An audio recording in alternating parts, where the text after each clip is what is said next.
네, JLK 대표이사 만나고 왔어. 사실 CEO들 많이 만나야 된다니까요. 그래서 사실은 무슨 얘기를 하는지, 눈빛이 어떤지 이런 걸 많이 얘기를 들어야 됩니다.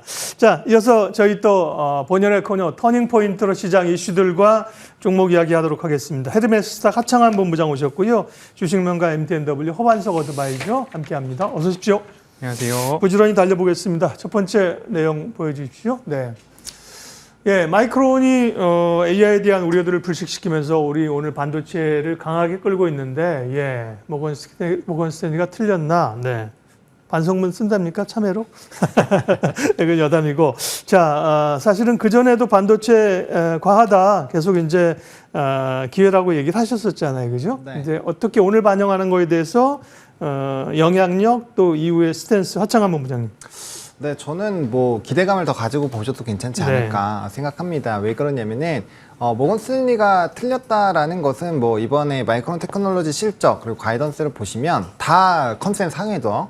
실적도 잘 나오고 그다음에 가이던스도 굉장히 잘 나왔습니다. 그러다 보니까 일단 업황이 너무 그렇게 부정적으로 볼 정도는 아니다라는 걸 이미 우리가 확인을 했고, 또 모건 스탠리가 약간 선행적으로 좀 지표를 두 개 줬죠. 일단은 이제 엔비디아에 대한 블랙엘에 대한 굉장히 좋은 얘기를 했습니다. 블랙엘 45만 개 팔릴 거고 10빌리언 정도 수익성이 빠르게 좀 반영될 거다, 그런 얘기 있었고요. 그다음 TSMC 목표 주가 상향도 했었죠. 그게 이제 이번 주에 다 있었던 일들입니다. 그러다 보니까 아무래도 이제 그 영향으로 있었던 부분들 좀 꽤 반응 나올 거고요. 확실히 마이크론에 대한 실적에 대한 기대감이 없었던 게 맞는 것 같습니다. 그러다 보니까 대이장까지 포함하면은 뭐 지금 거의 한 19%? 뭐 아까는 한 20%까지 이제 마감에다 플러스 CL까지 해서 그 정도까지 올라가는 거 보면은 확실히 오늘 좀 본장에서도 좀 움직임이 나올 것 같고요. 좀 너무 아쉬운 게 오늘 이제 주간 실업 수당 청구 건수와 이제 파월 의장의 발언, 부의장 발언, FOMC 의원 4명의 발언이 있습니다. 그래서 그런 것들이 조금은 거슬리긴 하지만 만약에 무난하게만 넘어간다라고 한다면 본장에서 뭐 굉장히 좋은 흐름들이 나타날 거고요. 오늘 우리나라에서 반응이 좀 일부 되고 있지만 만약에 본장에서 연속성까지 보여준다고 한다면 뭐 다음 거래일까지는 그래도 반도체의 약진이 지속이 되지 않을까라고 보고 있습니다. 그리고 제가 서두에 엔비디아의 블랙웰을 얘기를 한 거는 이미 모건 스탠리가 굉장히 안 좋게 얘기하던 모건 스탠리조차도 블랙웰에 대해서 긍정적인 평가를 했다라는 점, 그 얘기는 즉슨 4분기까지의 이런 엔비디아발 모멘텀이 여전히 유지가 될 수 있다라는 거죠. 예, 그렇기 때문에 반도체는 좀 연속성 있게 보시면 좋을 것 같습니다. 네, 허반석 의원님께 다만 지금 SK 하이닉스가 9% 오르고 있습니다. 하루의 상승률로는 사실은 센 거지 않습니까? 그러니까 트레이딩 하시는 분들은 한번 팔아주고 다시 살까? 이렇게 생각할 수도 있을 것 같거든요. 전술적으로. 반도체도 그렇고 2차 전지도 그렇고 늘 차트상 저위험 구간이라는 키워드로 여러분들께 좀 설명을 드렸습니다. 이미 추석 연휴 이전 3주 전부터 반도체에 대해서 저점 매수를 우리는 시작할 수 있다라는 의견을 드렸고요. 3주간 삼성전자, SK 하이닉스 충분히 매력적인 구간이다라는 이야기. 삼성전자는 주봉상 200주선 아래에서, 그리고 연봉상 5년선 아래에서는 뭐 확신이라는 단어를 방송이나 우리 투자자가 가질 수는 없겠지만 그래도 이 구간에서는 주요한 필승 구간이었다라는 비유로 여러분들께 말씀을 좀 드렸습니다. 시간이 지나면 하나하나 증명되는 방송, 고품격 MTN 시청하고 계신다라는 이야기 다시 드리고 싶고요. 일단 글로벌 IB에서 겨울파리 보고서가 자꾸 나오고 있었습니다. 그때마다 혹시나 그때가 차트상 저위험 구간이라면 우리는 그곳의 적어도 매도하는 자리는 아니다라는 이야기 다시 드렸고요. 마이크론 실적 발표와 함께 동반 상승하고 있고요. 시장의 방향성에 대해서 다시 한번 말씀을 드리고 싶은데요. 외국인들의 선물이 5거래일 연속 매수로 들어오고 있고요. 오늘 1조 3천억 원 이상의 외국인 매수가 나타나고 있기 때문에 지금처럼 삼성전자가 3%, SK 하이닉스가 9%, 10% 막 올라가고 있을 때 이때 따라 들어가시는 분들은 나는 한 5% 정도의 손실은 감안하고 들어갈 거야. 1년, 2년 이상 오늘만 기다려왔어 라고 하시는 분들은 오늘 매수하는 것도 나쁘지 않겠지만요. 삼성전자 64,000원 아래 한번 해보시면 어떨까라고 말씀드리고 싶고요. 선호주로서 테크윙, 한미반도체, 이수페타시스, ISC 언급드리겠습니다. 네. 자, 반도체가 이제 겨울이 풀리면서 대단히 다행스럽습니다. 네. 지수도 끌어올리고요. 다음 이슈 보겠습니다. 두 번째 내용은요. 네, 2차 전지도 기대감이 꽤 있으면서, 그죠? 조금 숨고르기지만 기대감이 있죠. 오늘 시간상 이제 한 분씩만 얘기를 듣겠습니다. 2차 전지는 하창한 본부장님 얘기 들을 거고요. 뭐, 특별히 요행은 꼭 해야겠다는 얘기 있으면 첨언해 주시고 그렇지 않으면 한 분씩 듣겠습니다. 하창한 본부장님, 2차 전지 지금 상황들 또 관심 종목은요?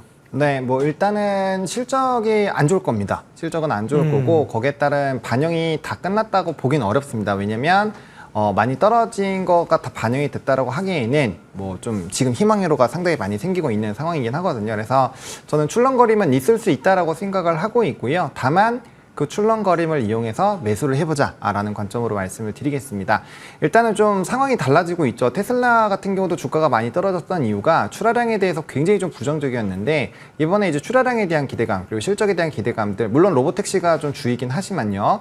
그런 부분들로 좀 반등의 서막을 만들어내고 있고요. 또 독일에서도 전기차 보조금을 다시 좀 시행하려고 하고 있습니다. 유럽 지역에서 사실 전기차의 수요가 많이 줄어든 첫 번째 계기가 이제 독일에서부터 보조금을 줄인 건데 이제 그런 업황적인 부분이 좀 살아나고 있다는 점 그리고 네. 금리 인하 시기에 바이오와 배터리는 어쨌든 단연 수급이 계속 쏠릴 거거든요. 그래서 그런 관점에서 본다라고 한다면 지금 펀더는 안 좋아도 이제 수급적인 부분이나 업황이 턴이 되는 그런 기조가 일부 보이다 보니까 그럼 무엇을?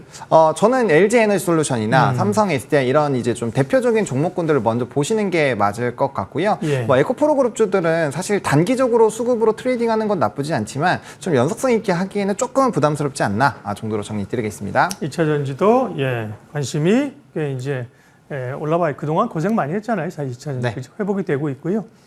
다음 보여주시겠어요? 5장 터닝 포인트. 중국 부양책 효과로 화장품주들이 어제 뭐 급등을 했었습니다. 오늘은 조금 이제 쉬어가는 건데요. 네. 호반석 의원님, 뭐 물론 수출이나 이런 요인들도 있겠습니다만 중국발 영향이 어제 급격하게 오연. 요건 단기적으로 봐야 됩니까? 화장품에 대한 전략은요? 화장품에 대한 이야기는 지난 9월 5일 방송에서도 한번 말씀을 드렸습니다. 고점 대비 23% 정도 하락을 했습니다. 2분기 실적 발표 여파로 인해서 고점 대비 이 정도 하락을 했다면 제가 좋아하는 차트상 저위험 구간에 진입을 하고 있습니다라는 이야기를 드렸습니다. 이 정도 하락이면 슬슬 관심을 가져도 좋다. 차트상 저위험 구간, 동어 반복이라서 죄송스럽긴 하지만 늘 시끌벅적한 곳에서는 아쉽게도 차익 매물 출회가 많이 나오는 섹터들이 많았습니다. 왜냐하면 거래 대금이 적은 시장에서 한쪽이 올라가면 한쪽이 떨어지기 마련이고 다른 쪽으로의 순환매가 이동하려고 한다면 많이 오른 곳에서 수익 실현된 자금들이 새로운 섹터로 넘어가는 구간입니다. 그런데 지금 같은 상황에서는 외국인들이 선물을 1조 원 이상 그리고 코스피에서도 매수를 시작했기 때문에 이제부터 하나하나 체크하셔야 될 부분들은 거래 대금이 늘어나는가를 보시면서 그렇다라고 한다면 대형주가 올라가고 다시 중소형주가 올라갈 때 대형주가 떨어지는 게 아니라 대형주가 현재 구간을 지지해주고 중소형주가 올라가고 중소형주가 현재 구간을 지지해주고 대형주가 다시 올라가는 거래 대금의 증가세가 일어나는지를 여러분들 한 번씩 체크를 해보시면 좋을 것 같고요. 화장품 오히려 기다렸던 분들도 조정 시에 추가 매수가 가능하다. 3분기 실적을 대비하기 좋은 섹터와 좋은 종목들을 선별할 때 화장품 섹터도 다시 한번 보실 필요가 있더라라는 말씀드리면서 선호주로 VT, 마녀공장, 삐아 그리고 거기다 더해서 플러스 알파로 APR까지도 언급드리도록 하겠습니다. 네. 그 안에서의 관심 종목까지 얘기를 해 주셔서 제가 추가적인 질문을 안 해도 됩니다. 감사합니다. 다음은요. 터닝포인트 네 번째는요. 어제 밸류업 지수가 발표됐는데 시장에 긍정적인 영향을 어제는 못 줬고요. 특별히 좀 혼돈스러웠다는 게 당연히 밸류업 하면은 금융주가 대표적인데 KB금융이 빠진단 말이야. 하나금융지수가 빠졌단 말이야. 이게 뭐야? 어제는 포함된 것도 신한지주도 빠졌고, 그죠? 포함 안 된 것도 빠졌고, 굉장히 급락했습니다. 오늘도 반등이 오는데요.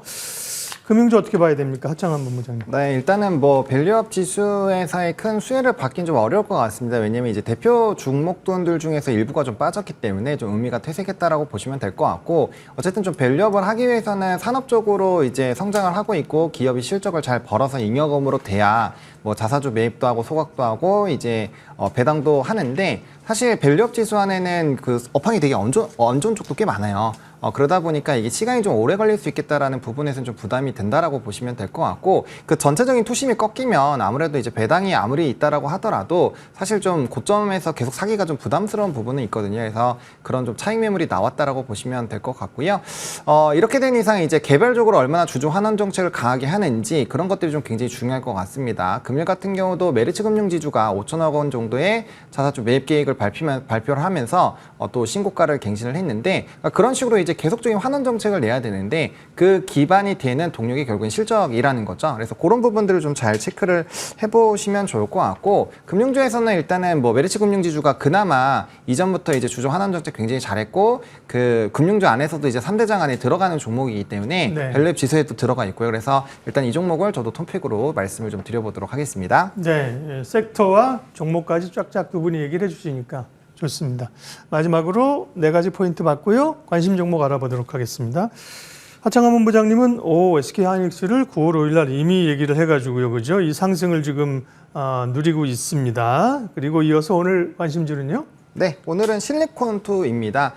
최근에 화장품주들이 다시 한번 좀 박스권 상단에 올라갔다가 좀 눌리고 있는 상황이어서 다시 한번 좀 접근해 보시면 좋을 것 같고요. 최근에 이제 뭐 수출입 데이터가 좋은 건 당연한 거고, 이제 역직구까지 좀 수요가 상당히 많이 늘어나고 있으면서 매년 최대 실적, 최고 이제 수출 데이터들이 좀 갱신이 되고 있는 상황입니다. 그만큼 화장품에 대한 뜨거운 열기가 여전히 좀 유지가 되고 있다라는 거고요.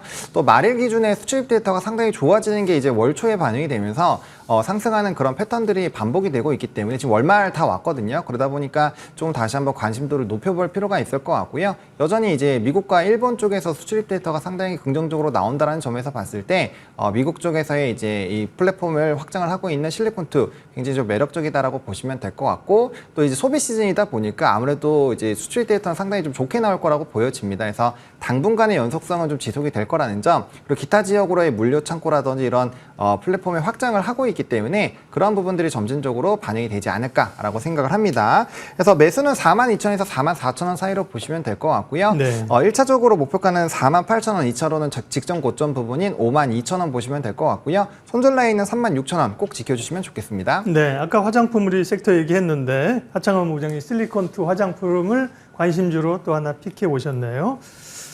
허반석 의원님은 지난주에 한선 엔지니어링을 말씀하셨군요. 죄송하지만 저는 기억이 안 나죠. 그게 포인트 뭐였는지 잠깐만 언급해 주시고 오늘 관심주 이어가 주십시오. 네. 한선 엔지니어링이랑 네. 화성밸브는 추석 연휴 이전부터 대왕거래 2차 로드쇼가 있기 대왕거래였군요. 때문에 네, 네. 일정 모멘텀을 좀 보시자라고 말씀을 네. 드렸고요. 이미 오래전부터 말씀을 드려왔기 때문에 수익 보신 분들 축하드린다라는 이야기 드리고요. 예. 오늘은 앞서서 반도체 말씀드리고 그리고 화장품주, 선호주들, 대형주에 대해서 말씀을 드려왔기 때문에 오늘은 또 일정 모멘텀 가지고서 한 종목 가지고 왔습니다. 오파스넷입니다. 오파스넷 생소하신 분들도 계시겠지만 네트워크, 설계, 구축, 유지보수 전문 기업이고요. 주요 매출처가 한국거래소, 국방부, 그리고 보건복지부, 삼성전자, SK텔레콤, KB국민카드 등 굵직굵직한 기업들의 통신, 보안, 설계, 구축, 유지보수를 담당하고 있고요. 글로벌 네트워크 장비사인 시스코의 국내 골드 파트너사입니다. 시스코의 장비가 들어가는 곳에 오파스넷의 인력들이 들어간다라고 보시면 좋을 것 같고요. 노인복지 헬스케어, 안전관리, 디지털 돌봄, 비대면 진료 등 여기에 수혜를 받을 수 있는 기업 중에 하나다. 여기다가 더해서 정치 인물 테마주로 엮여 있어서 지난번에도 가장 큰 상승이 나왔기도 했었습니다. 야당 대표의 결심 공판이 9월 20일 날 있었고요. 9월 30일 날 한 번 더 있습니다. 이로 인해서 또 다른 정치인들에 대한 인맥, 테마주들의 수급 쏠림이 나타나고 있으니까요. 트레이딩 관점으로 여러분들 한번 도전해 보셔도 좋겠다라는 말씀 함께 드리면서요. 목표가 10,000원, 손절가 6,000원 안내드리도록 하겠습니다. 네, 오파스넷 관심주였습니다. 터닝포인트 시장 이슈와 관심주까지 헤르메스 스탁 하창한 본부장, MTNW 허반석 어드바이저 함께했습니다. 고맙습니다. 예, 지수가 이거 얼마 만에 보는 우리 이런 자리예요. 53포인트 올랐습니다. 그동안 사실은 고생 많이 했는데 반도체가 역시 오르니까 이제 지수가 이제 오릅니다. 코스피 2%, 코스닥 1.6% 강세 흐름으로 가고 있습니다. 예, 터닝포인트 11 오늘 여기까지 하겠습니다. 오늘도 변동성은 여전히 있죠. 네, 수익 좀 잘 마무리하시고요. 좋은 투자하십시오. 함께해 주셔서 고맙습니다.